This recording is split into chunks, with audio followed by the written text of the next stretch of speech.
ఎలా వెళ్ళమ్మా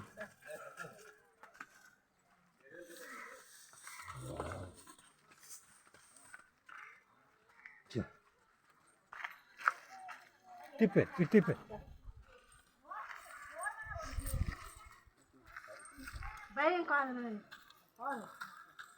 ఇటు వెనక్కి వచ్చే నువ్వు కాదు నువ్వు వెళ్ళి వెళ్ళిపోయినా చెప్పు